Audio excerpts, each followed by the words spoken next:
எறும்பும் வெட்டுக்கிளியும்.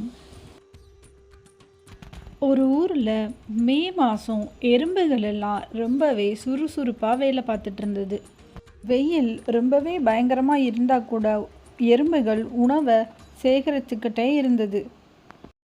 நண்பர்கள் எல்லாம் ஒன்று கூடி ஒற்றுமையாக தங்களோட வேலையை பார்த்துட்டு இருந்தாங்க. ஆனால் அங்கிருந்த வெட்டுக்கிளியோ எறும்புகளை ஏளனம் செஞ்சது மட்டும் இல்லாமல் அதோட வயலினில் இசை இசைத்துக்கிட்டு பாட்டு பாடிக்கிட்டே இருந்தது. இப்போ ஒரு கேள்வி, வெட்டுக்கிளி மே மாதத்தில் வேலை செஞ்சதா? இல்லை. ஜூலை மாதம் எறும்புகள் எல்லாம் எந்த இடம் ஈரமாக இருக்குது, எந்த இடம் காஞ்சிருக்குன்னு பார்த்துச்சுங்க.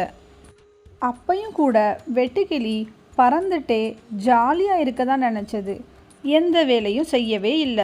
ஆகஸ்ட் மாதம் ஆரம்பித்ததும் எறும்புகள் இன்னுமே வேகமாக செயல்பட்டுச்சு. அதுங்களுக்கு விளாடுறதுக்கோ எந்த வேறு நேரமும் இல்லை. ஆனால் வெட்டுக்கிளியோ டான்ஸ் ஆடி பாட்டு பாடி இன்னுமே சந்தோஷமாக இருந்தது. எறும்புகள் சுறுசுறுப்பாக இருக்குதா இல்லையா? ஆமாம், எறும்புகள் எப்போவுமே சுறுசுறுப்பாக இருக்கும். செப்டம்பர் மாதம் எறும்புகள் எல்லாம் சொல்லிச்சு, நம்ம நாள் பூரா அயராது உழைக்கணும், சீக்கிரம் வாங்கன்னு.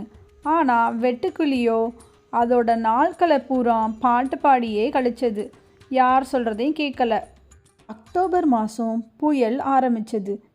எறும்பு கேட்டது, வெட்டுக்கிளி எங்களுக்கு ஹெல்ப் பண்ணுறியான்னு. ஆனால் அதுவோ நான்லாம் பண்ண முடியாது அப்படின்னு சொல்லிடுச்சு. வெட்டுக்கிளி புயலோடப்ப எறும்புகளுக்கு உதவி செஞ்சுதான்.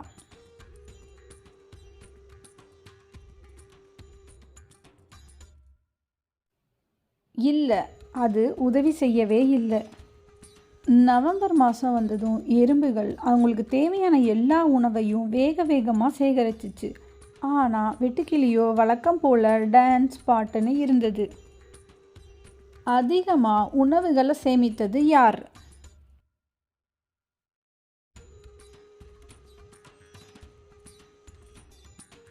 எறும்புகள் தான் அதிகமாக உணவு சேகரித்தது. எல்லா வேலைகளும் முடித்து டிசம்பரில் எறும்புகள் எல்லாம் அதோட சந்தோஷமாக பார்ட்டி பண்ணுச்சுங்க. ஆனால் வெட்டுக்கிளியோ வெளியே மழையில் பசியோட தாங்க முடியாமல் நின்று எறும்புகளோட உதவியை கேட்டுட்டு நின்றுச்சு. அப்போ வந்த எறும்பு, இனிமேயாச்சு நீ சுதாரிப்பாக இருந்து எங்களுக்கு உதவி செய்வியான்னு.